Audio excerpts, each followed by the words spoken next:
Materials are doing a lot. They entertain us, they seduce us, they challenge us. What are the effects from? Keep innovating. Don't expire. My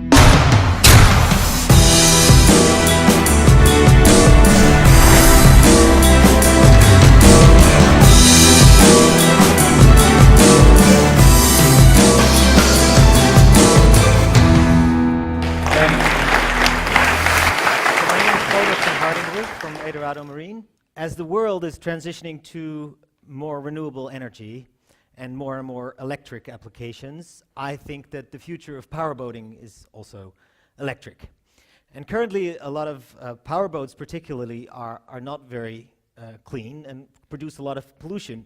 So in goes gasoline and out comes particulate matter and CO2 and even spillage. And I think that it's the leisure industry, the marine leisure industry is all about emotion, right? It's about how it makes you feel. And this just doesn't feel right. So we created a vision of what it could be. We want to live in a world where you go out, play on the water with solar power.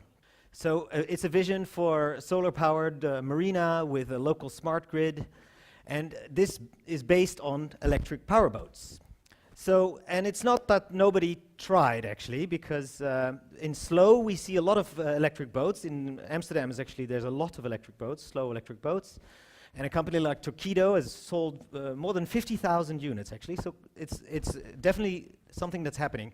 But fast electric is more problematic, and I've picked 3 examples, but we found more than 40 of people that tried.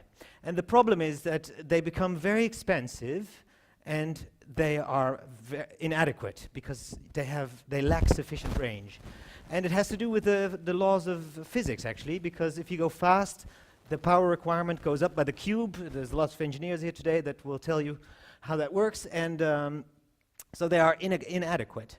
Now, the problem that we're trying to solve is we're trying to find out, okay, what is it that people want to do with this boat, and how can we cater to that? So this is sort of a typical journey that we, after talking to a lot of people, how do they use their powerboat? So they go out for 2-3 hours, they go 25 knots for about 30 kilometers, and they want to go full throttle because it's a speedboat, right? So you're gonna want to push it. So we found that the answer is actually the combination of using hydrofoil and batteries.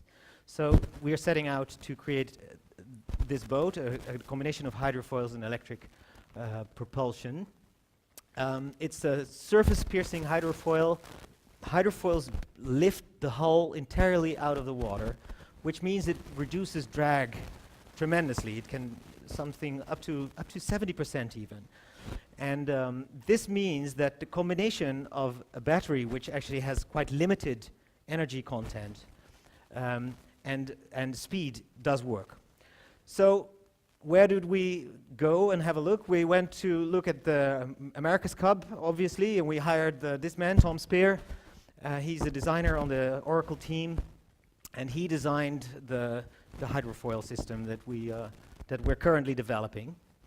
And it's really, you could say it's a technological breakthrough. Hydrofoils are actually already around for almost a century, but the combination is quite interesting. So the middle line, for instance, is the theoretical maximum of what you could achieve with the planing hull, and we're doubling that. So that's really a quite significant step. The other thing that we're doing is we're creating surface-piercing hydrofoils because we want to create something that is intrinsically stable. It has to be hufterproof, we say in Dutch. Right? So you gotta you don't have to think about it too much to use it, right? 2 props for low speed maneuvering, 2 times 40 kilowatts. If anybody knows a power boat, that's very little power, right? 40 kilowatts to do 40 knots. The range is about 80 kilometers at 25 knots and 50 kilometers at 40 knots. So we're using Dutch engineering for powertrain. It's proven technology, so that's actually not where the problem lies so much. We are working with Peter Bosgraaf, But he's just solid Dutch naval architectures. This is really something we're very confident about, that this is going to work out very well. And right now, this is me and my business partner in the Edorado lab. We're doing a 1:5 scale model, and I found it a very interesting exercise to do this scale model. And we learn so much. We have a 3D printer, so we can iterate very quickly. And we also put a lot of emphasis on the design. So we work together with Springtime, so design studio from Amsterdam, because I started by saying it's very about emotion, right? So it has to look good, and now that's a good-looking boat, right? And again, it's a technological challenge, but it's all about lifestyle. It's a luxury product, right? So we created this thing called eco-luxury, where we sort of blend the lifestyle of luxury with sustainability. And this is something that we find resonates a lot. So we have gotten a lot of publications in the last few months, about 40, from all over the world, mostly from the US actually. And we got 16 pre-orders. People want that one. They say, when can I have one?